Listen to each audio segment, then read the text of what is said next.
हरियाणा विद्यालय शिक्षा बोर्ड कक्षा 8 अध्याय 2 सिख गुरु परंपरा। अध्याय 2 सिख धर्म के उदय और विकास के क्रम में 10 गुरु हुए हैं।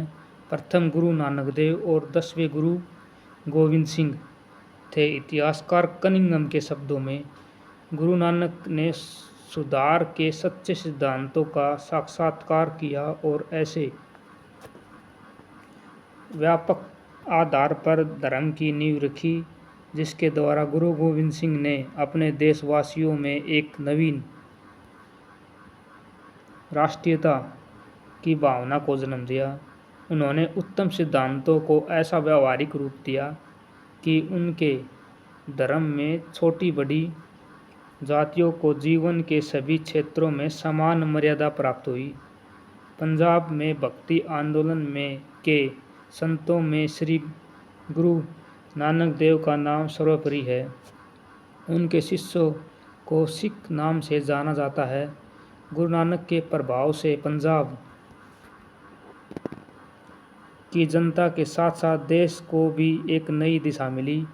उन्होंने समानता, बंधुता, ईमानदारी तथा सज्जात्मक शारीरिक श्रम के द्वारा जीविका उपार्जन पर आधारित नई सामाजिक व्यवस्था स्थापित की।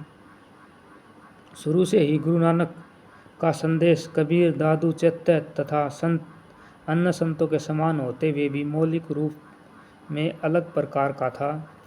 कालांतर में गुरु नानक की विचारधारा ही सिख धर्म बन गई। दूसरे गुरु अंगद देव ने एक अलग लिपि अपनाई जिसे गुरुमुख लिपि कहा गया। पांचवें गुरु अर्जन देव ने सिखों के लिए पवित्र आदि ग्रंथ तैयार किया जिसे गुरु ग्रंथ साहिब भी कहा जाता है। इस ग्रंथ में गुरुओं की वाणी के साथ साथ अनेक संत कवियों की रचना भी जोड़ी गई। छठे गुरु हरगोविंद सिंह ने सिखों को सैन्य रूप प्रदान किया। 10वें गुरु गोविंद सिंह ने खालसा की स्थापना कर सिख धर्म को एक अलग पहचान दी।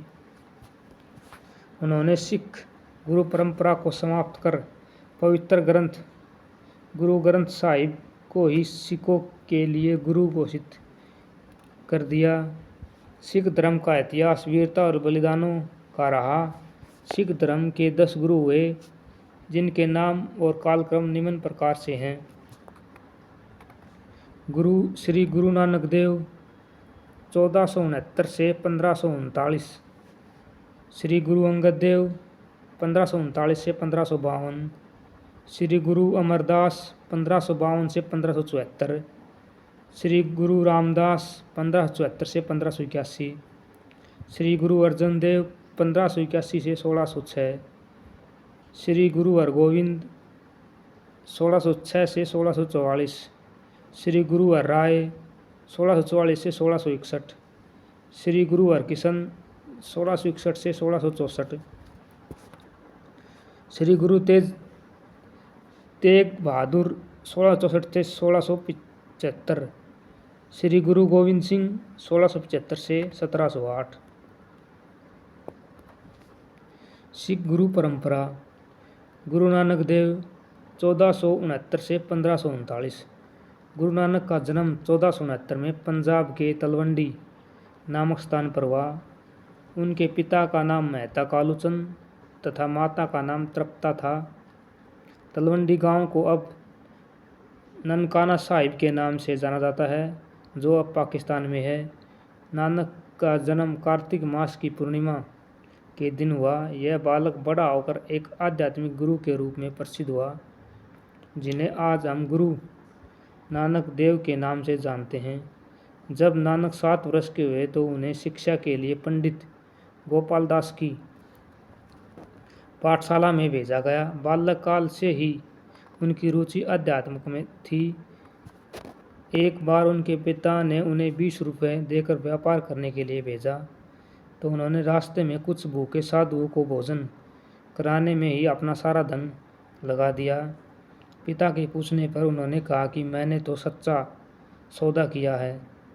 गुरु नानक का विवाह सुलखनी से हुआ जो बटाला की रहने वाली थी। उनके 2 बेटे हुए, श्रीचंद और लक्ष्मीदास। उनकी बहन नानकी, जो उनसे 5 वर्ष बड़ी थी, अपने पिता जयराम के साथ सुल्तानपुर में रहती थी। यह वह समय था जब विदेशी आक्रमणों के कारण सामाजिक व्यवस्था छिन्न भिन्न हो चुकी थी। बहुत से हिंदुओं को तलवार के बल पर मुसलमान बनाया गया था, जबकि कुछ जजिया कर से बचने के लिए मुसलमान बन गए थे। उत्तर भारत में राज आश्रय न मिलने के कारण साहित्य, कलाएं और सामाजिक ढांचा नष्ट हो रहा था। इन दयनीय परिस्थितियों ने नानक जैसे संवेदनशील पुरुष को प्रभावित किया। धर्म पर इस खतरों को देखते हुए उन्होंने समाज को संगठित और जागरूक करने के लिए उपदेश देना प्रारंभ किया। गुरुद्वारा ननकाना साहिब।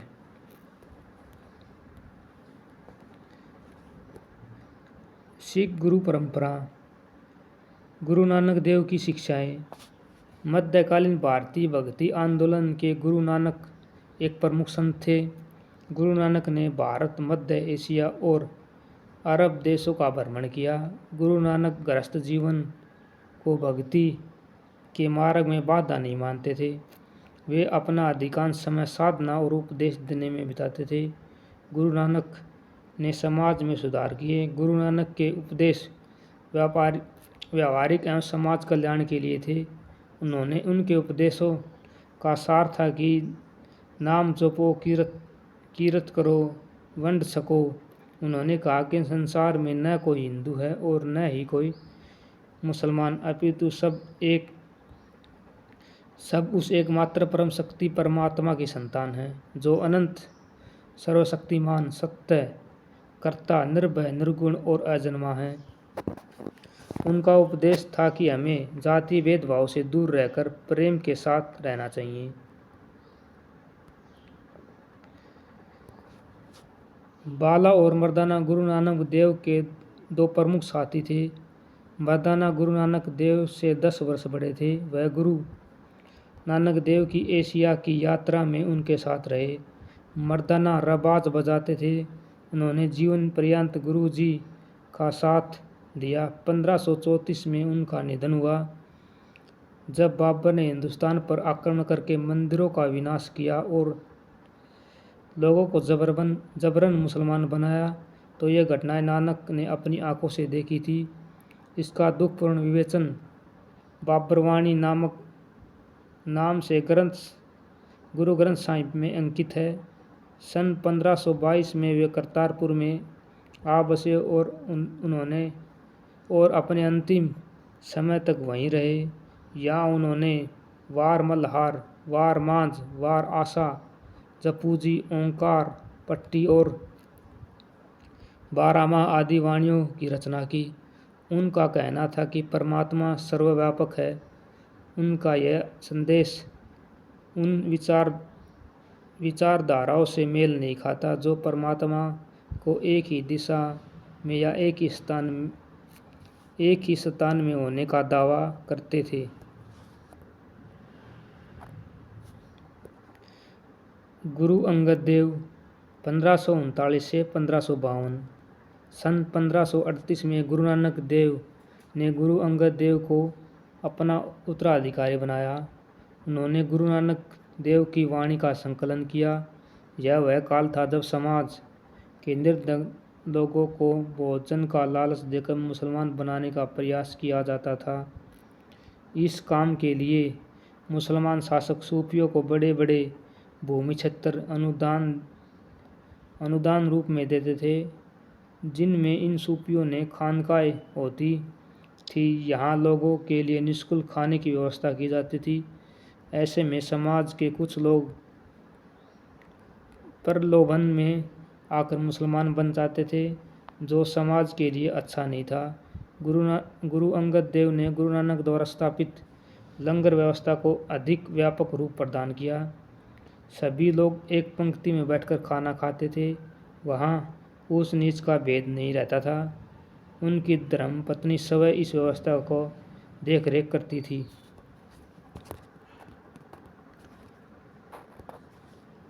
पंजाब में मुगलों का प्रभाव बढ़ने के कारण अखाड़ों की परंपरा छिन्न भिन्न हो गई थी।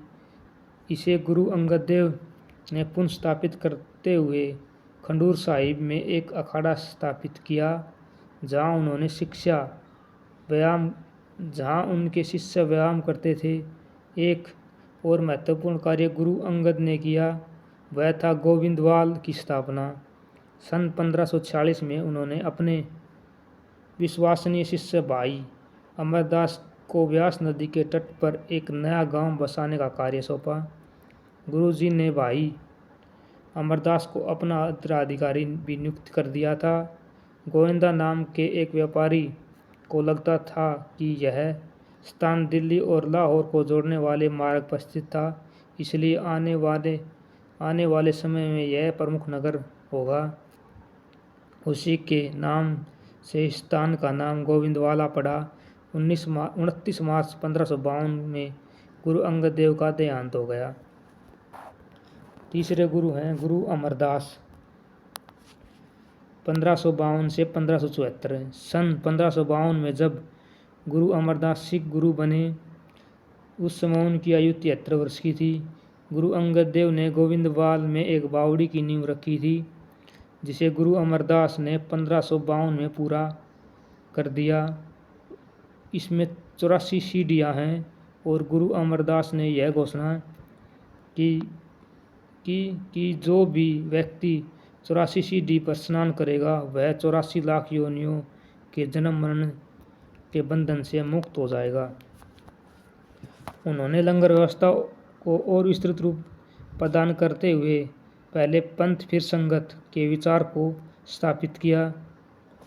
इस परंपरा के अनुसार गुरु के दर्शन से पूर्व सभी को लंगर में भोजन करना होता था। एक और कार्य जो कि दूरदर्शिता को प्रमाणित करता है, वह है उसके द्वारा मंजी प्रथा की स्थापना। उन्होंने आसपास के क्षेत्रों को 22 भागों में बांटकर अपने 22 विश्वासपात्र शिष्यों को धर्म प्रचार के लिए नियुक्त किया। ये शिष्य मंजी चारपाई पर बैठकर लोगों को गुरुओं के संदेश सुनाया करते थे, इसलिए इस प्रथा को मंजी प्रथा कहा जाता है। समाज सुधार की दृष्टि में उनका एक और उल्लेखनीय योगदान, उस समय में इस्लामी प्रभाव के कारण स्त्रियां या तो बुर्का पहनती थी अथवा पर्दे में रहती थी। गुरु अमरदास का कहना था कि यह प्रथा न केवल स्त्रियों के लिए भेदभाव से भरी है, बल्कि इसके कारण स्त्रियां का शारीरिक, मानसिक और आध्यात्मिक विकास नहीं हो पाता। यही कारण है कि उनकी लंगर व्यवस्था में यह आदेश था कि कोई भी महिला इस पर्दा प्रथा को स्वीकार नहीं करेगी। उन्होंने 95 वर्ष की आयु तक समाज व धर्म के उत्थान का कार्य किया और सन 1574 में अपनी मृत्यु से पूर्व अपने दामाद भाई जेठा को अपना उत्तराधिकारी नियुक्त किया। वे चौथे गुरु रामदास के नाम से जाने जाते हैं। गुरु ग्रंथ साहिब ने प्रभु का उल्लेख वाहे गुरु के साथ साथ हरि और राम आदि नामों से किया गया है।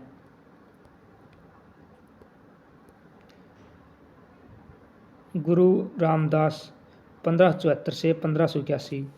चौथे गुरु रामदास 1574 से 1581 तक 7 वर्ष गुरु गद्दी पर विराजमान रहे।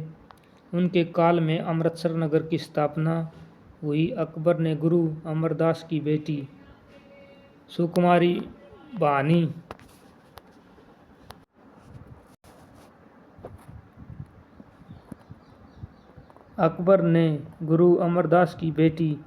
सुकुमारी बानी को कुछ गांवों की भूमि भेंट में दी थी। गुरु जी ने इस भूमि पर विकास कार्यों के लिए रामदास को वहां भेजा। उन्होंने वहां संतो खसर और अमृतसर नाम दो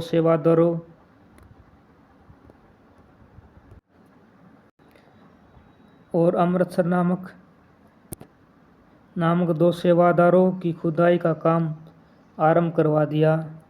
गुरु गद्दी पर आसीन होने के बाद गुरु अमरदास वहीं जाकर रहने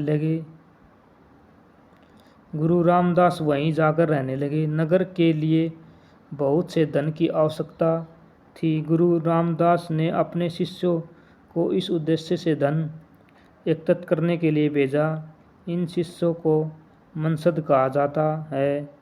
अमृतसर सरोवर के चारों ओर लोग बसने लगे और आज हम इसे एक प्रसिद्ध नगर के रूप में जानते हैं। गुरु रामदास ने अपने छोटे पुत्र गुरु अर्जुन देव को अपना उत्तराधिकारी बनाया और उसके पश्चात यह गद्दी पैतृक रूप से दी जाने लगी। गुरु अर्जुन देव 1581 से 1606। गुरु अर्जुन देव ने अमृतसर में हरमंदिर साहिब के निर्माण कार्य की गति तेज कर दी। सन 1600 ईस्वी तक हरमंदिर साहिब के निर्माण का कार्य पूरा हो गया। इसके अतिरिक्त गुरु अर्जुन देव ने 1590 में रावी और ब्यास नदी के बीच तरन तारण नाम का एक नगर भी बसाया। यहाँ भी पहले एक सरोवर का निर्माण करवाया गया था। तरन तारण नाम का भाव है कि जो भी व्यक्ति इस सरोवर में स्नान कर लेता है वह भव सागर से तर जाता है। गुरु जी ने जालंधर के निकट एक और नगर बसाया जिसका नाम करतारपुर अर्थात ईश्वर का नगर है। सन 1595 में गुरु जी ने यहाँ एक पुत्र ने जन्म दिया जिसका नाम हरगोविंद रखा गया और इससे प्रसन्न होकर उन्होंने व्यास नदी के तट पर एक और नगर की स्थापना की जिसका नाम हरगोविंदपुर रखा गया। तरन तारण में कुष्ठ रोगियों के लिए अलग से एक बस्ती बसाई गई जहाँ उनके लिए निःशुल्क भोजन, वस्त्रों तथा और औषधि की व्यवस्था की जाती थी। इन सभी स्थानों पर लंगर चलाने के लिए धन की आवश्यकता थी जिसके लिए गुरु अर्जुन देव ने शिष्यों से अपनी आय में से 10% राशि धर्म कार्यों में निकालने को कहा। इस भाग को दशौंध कहते हैं। इससे मिलने वाले धन ने धर्म प्रचार में योगदान दिया तथा गुरु जी की प्रतिष्ठा को और अधिक बढ़ा दिया। एक और महत्वपूर्ण कार्य जो गुरु अर्जुन देव ने किया वह आदि ग्रंथ का संकलन। उन्होंने इससे पहले के गुरुओं की वाणी का संग्रह किया।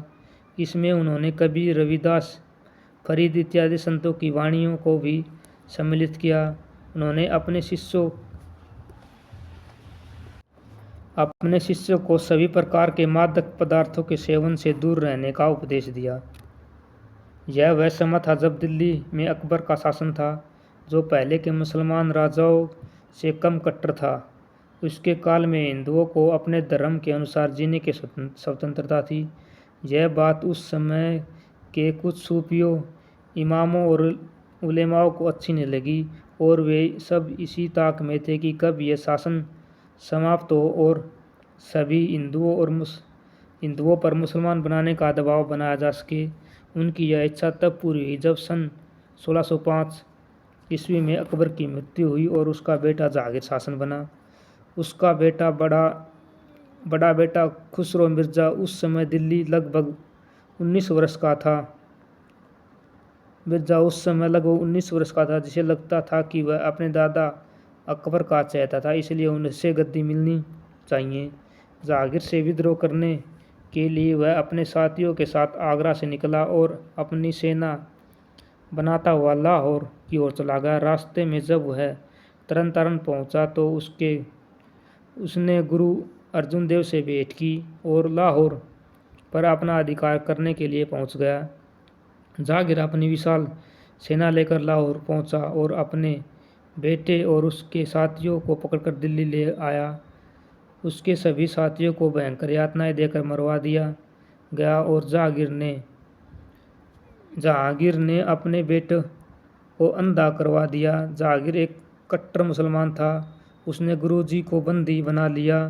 उन पर राजद्रोह करने का अपराध भी भारी आर्थिक जुर्माना लगा दिया। सन 1606 ईस्वी में गुरु जी को बहुत सी शारीरिक यातनाएं देकर शहीद कर दिया गया। गुरु हरगोविंद सिंह 1606 से 1644। गुरु अर्जुन देव की शहादत के बाद उसके इकलौते पुत्र गुरु हरगोविंद ने गुरु की गद्दी संभाली। जब 1609 में जहांगीर को पता लगा कि सिखों की गतिविधियां कम होने के स्थान पर बढ़ गई तो उसने गुरुजी पर को सिखों पर लगाए गए जुर्माने को न भरने के अपराध में ग्वालियर के किले में कैद कर दिया।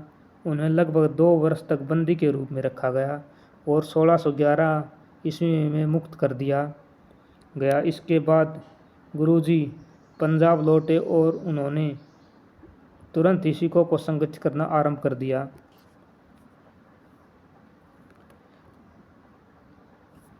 अभी तक के सभी गुरुओं ने भारतीय गुरु शिष्य परंपरा की भांति आध्यात्मिक ज्ञान पर बल दिया था, किंतु उन्होंने इस समय के अपने शिष्यों में आत्मविश्वास और निडरता के गुण जागृत किए। उन्होंने अकाल तख्त का निर्माण करके अपने शिष्यों को आध्यात्मिक और व्यावहारिक शिक्षा दी। उन्होंने 2 तलवारें मीरी व पीरी धारण की, जो आध्यात्मिक और सांसारिक इन दोनों पक्षों के प्रतीक थी। सिखों को शस्त्रधारी बनाने का उनका मुख्य उद्देश्य मुगलों से अपने धर्म व जनता की रक्षा करना था। गुरु हरगोविंद द्वारा निर्मित श्री अकाल तख्त।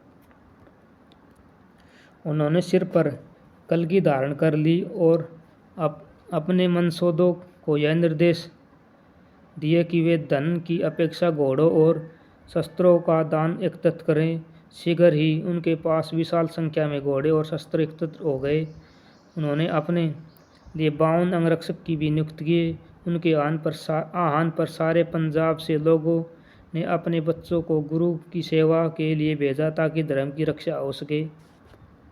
गुरुजी ने 500 नौजवानों को 100 के 5 जत्थों में बांट दिया।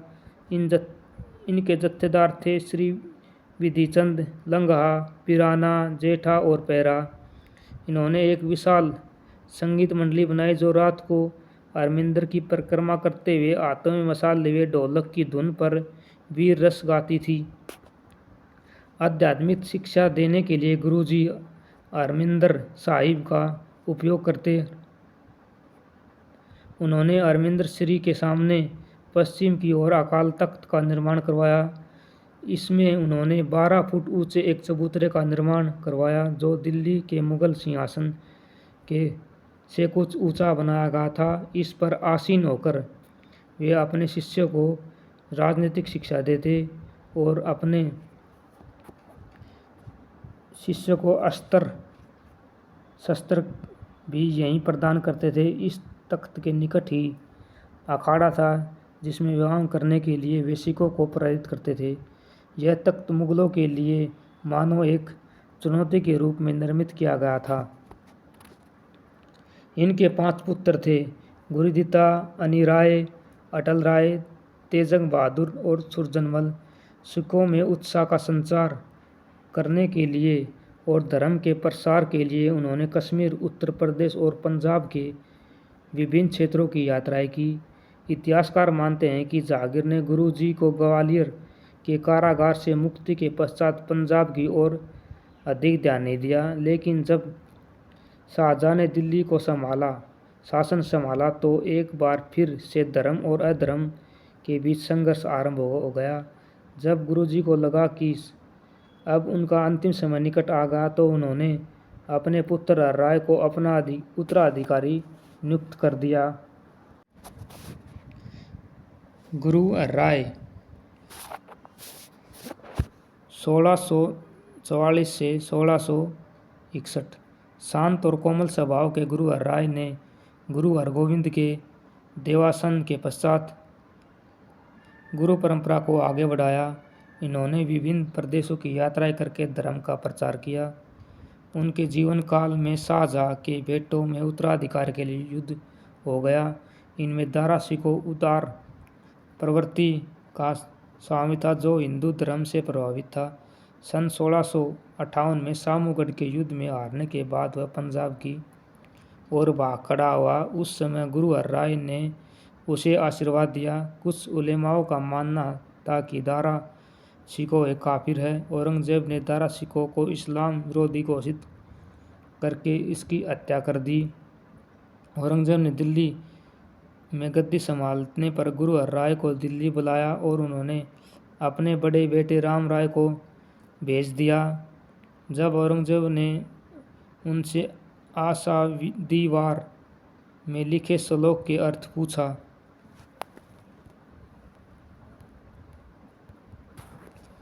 मिट्टी मुसलमान की पैरे पड़े कुम्हार, गढ़ बाड़े ईठा किया जल्दी करे पुकार। मुसलमान की कब्र की मिट्टी कुम्हार के पैरों के नीचे कुचली जाकर जब घड़े बर्तन और ईंट बनकर पचावे में डाली जाने लगी तो आग के से डरकर चीखने लगी। तो राम राय ने चतुराई से कहा कि मुसलमान शब्द भूल से आ गया, यह वास्तविक शब्द बेईमान है। इससे औरंगजेब तो संतुष्ट होगा, लेकिन गुरु हर राय अपने बेटे से नाराज हो गया। उन्होंने लगा कि उनके बेटे ने गुरु नानक की वाणी को बदल कर कायरता की है। उन्होंने अपने छोटे बेटे हरकिशन को अपना उत्तराधिकारी बना दिया।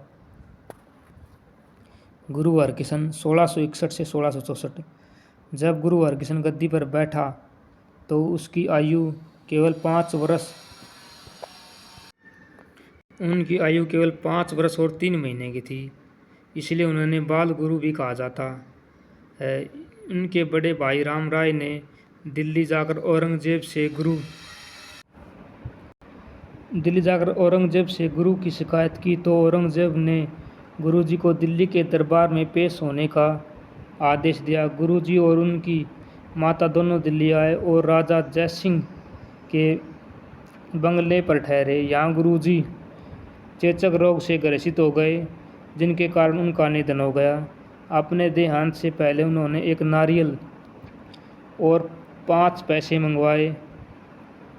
इस वस्तु को पकड़कर उन्हें 3 बार घुमाया और कहा, बाबा बकाला। इन शब्दों से उनका भावार्थ था कि उनके उत्तराधिकारी उनके दादाजी होंगे, जो कि बकाला अमृतसर में रहते हैं। 30 मार्च 1664 में उनका निधन हो गया।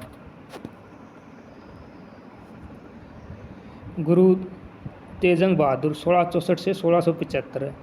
11 अगस्त 1664 में ईस्वी को गुरु हरकिशन को अंतिम इच्छा के अनुसार उनके शिष्य नारियल और 5 पैसे लेकर बकाला में रह रहे उनके दादाजी के पास गए, जिन्हें आज हम गुरु तेज बहादुर के नाम से जानते हैं। इन शिष्यों ने उन्होंने गुरु गद्दी ग्रहण करने का आग्रह किया। गुरु तेग बहादुर ने गद्दी पर आसीन होने के बाद धर्म की रक्षा और प्रसार के लिए बहुत कार्य किए। उस समय मुगल शासक औरंगजेब दिल्ली का शासक था। उनके आदेश के अनुसार देश भर में सभी हिंदुओं पर अत्याचार किए जा रहे थे और मंदिरों को तोड़ा जा रहा था।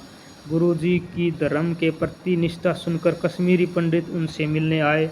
उन्होंने गुरुजी को बताया कि किस तरह पूरे कश्मीर में हिंदुओं को मुसलमान बनने के लिए मजबूर किया जा रहा है और मंदिर तोड़कर उनके स्थान पर मस्जिद बनाई जा रही हैं। धर्म पर आए इन खतरे को देखकर गुरुजी ने पंडितों का समर्थन करने का निश्चय किया और पंडितों के साथ दिल्ली चले गए। 11 दिसंबर 1675 को दिल्ली के चांदनी चौक पर भाई मतीदास और भाई सतीदास और भाई दयाला के साथ गुरु तेग बहादुर को शहीद कर दिया गया। जहां उनके सिर काटा गया था, वहां आज गुरुद्वारा शीशगंज साहिब है। इन हिंदू धर्म की लाज रखने का उन्हें हिंद की चादर कहा जाता है। गुरु गोविंद सिंह 1675 से 1708। 22 दिसंबर 1666 को पटना में गुरु तेजंग बहादुर के घर उनकी पत्नी माता गुजरी देवी ने एक बालक को जन्म दिया। उस बालक का नाम गोविंद दास रखा गया। यह गुरु तेजंग बहादुर के इकलौते पुत्र थे। उन्होंने आज हम गुरु गोविंद सिंह के नाम से जानते हैं। सन 1672 में गुरु तेग बहादुर सपरिवार आनंदपुर साहिब में रहने लगे, जहाँ गुरु गोविंद दास की शिक्षा हुई। उन्होंने संस्कृत की शिक्षा पंडित हंसराज और फारसी की शिक्षा काजी पीर मोहम्मद से ने दी। बंजर सिंह ने उन्होंने घुड़सवारी और अस्त्र शस्त्र की विद्या ली। भाई गुरबख्श सिंह उन्होंने गुरुमुखी का ज्ञान दिया। माना जाता है कि जब कश्मीरी ब्राह्मण गुरु तेजंग बहादुर के पास सहायता के लिए आए थे तो गुरुजी ने कहा था कि अब किसी महान पुरुष को बलिदान देना होगा। इस पर बालक गुरु गोविंद दास ने उनसे कहा कि इस कार्य के लिए आपसे महान कौन हो सकता है। अपने पुत्र के मुंह से यह शब्द सुनते ही गुरुजी ने अपने बलिदान का निश्चय कर लिया और वह ब्राह्मणों के साथ दिल्ली चले गए। गोविंद दास के मामा श्री कृपाल चंद ने उनका ध्यान रखा। सभी सिख गुरु गृहस्थी थे। दसम गुरु महाराज के परिवार में उनकी 2 पत्नियां व 4 पुत्र थे। इनके नाम अजीत सिंह, जुझार सिंह, जोरावर सिंह और फतेह सिंह। धर्म की रक्षा के लिए कृपाल चंद ने गुरुजी के लिए सेना का गठन किया। उन्होंने लोगों से कहा कि सभी अपने पुत्रों को धर्म की रक्षा के लिए सिख बनाए। लोगों ने अपने बेटों को सिख बनाना शुरू कर दिया। दान के रूप में भी शस्त्रों और घोड़ों की भेंट देने को कहा गया। इससे उनके पास बड़ी संख्या में सैनिक और शस्त्र इकट्ठे हो गए। गोविंद राय ने बड़े होने पर यमुना नदी के किनारे एक सुंदर स्थान पर पाउटा साहिब नगर की स्थापना की। यहाँ 52 कवियों को ठहराया गया। यहाँ उन्होंने सिखों को मानसिक रूप से सशक्त बनाने के लिए रामायण और महाभारत और हिंदवी और गुरुमुखी में अनुवाद भी करवाया। खालसा की स्थापना। सिख धर्म में गुरु गोविंद सिंह को योगदान अतुल्य है। उन्होंने सिख धर्म को एक नया स्वरूप दिया और खालसा की स्थापना की। खालसा की स्थापना 1699 ईस्वी में आनंदपुर साहिब में की गई। खालसा शब्द का अर्थ पवित्र। खालसा की स्थापना से गुरुजी ने सिख धर्म को सैन्य स्वरूप प्रदान किया, जो मुगलों से मुकाबला करने के लिए समय की मांग थी। खालसा की स्थापना कर गुरु गोविंद सिंह ने सिख धर्म के इतिहास में एक नया अध्याय जोड़ दिया। सन 1699 की बैसाखी के दिन गुरुजी के आह्वान पर 5 लोग धर्म हित में अपने प्राण देने के लिए आगे आए। इन्हें पंच प्यारे कहा गया। सबसे पहले लाहौर के दयाराम क्षत्रिय ने स्वयं को प्रस्तुत किया। फिर हस्तिनापुर मेरठ के धर्मदास जाट ने, द्वारका के मोहकम चंद दर्जी ने, बिदर के साहिब चंद नाई ने और जगन्नाथपुरी उड़ीसा के हिम्मत राय कहार ने धर्म की रक्षा के लिए तत्परता दिखाई। इन सब को गुरुजी ने उनके समक्ष 5 प्यारे के रूप में प्रस्तुत किया। 5 वीरों ने गुरुजी के साथ मिलकर अमृत ग्रहण किया। ये 5 वीर दर्शाते हैं कि गुरुजी के अनुयायी समस्त भारत में थे। इनके बाद गुरुजी ने इन सब के नामों के साथ सिंह लगा दिया और समय भी गुरु गोविंद दास के स्थान पर गुरु गोविंद सिंह के नाम से जाने लगे। गुरु गोविंद सिंह ने खालसा की स्थापना कर भविष्य में सिखों के लिए 5 प्रतीक धारण करने को अनिवार्य कर दिया। ये प्रतीक थे केश, कृपाण, कड़ा, कंगा और कच्छा। समय की मांग थी कि सभी वर्गों के लोग मिलकर धर्म पर आए इस संकट से लड़ने के लिए आगे आए। गुरुजी ने अपनी दूरदृष्टि से एक ऐसी सेना का निर्माण किया जो मुगलों से लोहा ले सके। इस सेना में शामिल होने वाला खालसा कहा जाता था। गुरु गोविंद सिंह ने घोषणा की कि जब देश पर विदेशी शक्तियां हमलावर होकर आई हैं तो एक ही तीर्थ है रणभूमि, एक ही वर्ण है खालसा। गुरु गोविंद सिंह का संघर्ष। बघानी की लड़ाई। सन 1686 में फतेह शाह ने हयात खां और नजाबत खां के सैनिकों के साथ मिलकर गुरुजी की सेना पर आक्रमण कर दिया। गुरुजी ने कृपाल चंद और ब्राह्मण दयाराम के सैनिकों की सहायता से फतेह शाह और उनके साथियों को हरा दिया। इस लड़ाई का उल्लेख कोई विचित्र नाटक में मिलता है, जिन्हें गुरु गोविंद सिंह ने ब्राह्मण दयाराम की प्रशंसा करते हुए कहा कि वो ब्राह्मण ऐसे लड़ रहा था मानो कि उसे पांडवों के गुरु द्रोणाचार्य द्वारा ने युद्ध की शिक्षा दी हो। उन्होंने अपने मामा कृपाल चंद की वीरता की भी बहुत प्रशंसा की। इस विजय के बाद वे आनंदपुर साहिब आ गए। जहाँ उन्होंने केसगढ़, आनंदगढ़ और फतेहगढ़ नामक किले का निर्माण करवाया। नादौन एवं गुलेर की लड़ाई 1690-91 में पहाड़ी राजाओं ने मुगल सरकार को कर देने से मना कर दिया। इस पर आलिफ खां के नेतृत्व में मुगल सेना ने पहाड़ी राजाओं को दंड देने का निर्णय किया। नादौन नामक स्थान पर मुगल सेना ने पहाड़ी राजाओं के बीच युद्ध हुआ। गोविंद राय के राजा भीमचंद व अन्य पहाड़ी राजाओं के साथ मिलकर मुगल सेना को हरा दिया, लेकिन बाद में पहाड़ी राजाओं ने मुगलों से संधि कर ली, जिसे गुरु गोविंद राय को निराशा हुई। दूसरी तरफ औरंगजेब को यह आभास हो गया था कि पंजाब में उसके विरुद्ध गोविंद राय की शक्ति बढ़ रही है। वह दक्षिण के वीर मराठों से जूझ रहा था, इसलिए उन्हें अपने फौजदारों को आदेश दिया कि वह गोविंद राय के विरुद्ध कार्रवाई करे। सन 1694 ईस्वी में कांगड़ा के फौजदार दिलावर खां और उसके बेटे खानजादा रुस्तम खान ने मुगल सेना के साथ रात को सतलुज नदी पार कर ली। वहाँ गुरुजी की सेना ने अभी उन पर कुछ गोले दागे थे कि खानजादा और उनके सैनिक भाग खड़े हुए। इस प्रकार ये युद्ध गुरुजी ने बिना लड़े ही जीत लिया। फौजदार ने अपने सेनापति हुसैन खां को गुलेर के राजा और गुरुजी के विरुद्ध लड़ने के लिए भेजा। पठानकोट के निकट हुए इस युद्ध में हुसैन खां मारा गया और उसकी सेना पराजित हो गई।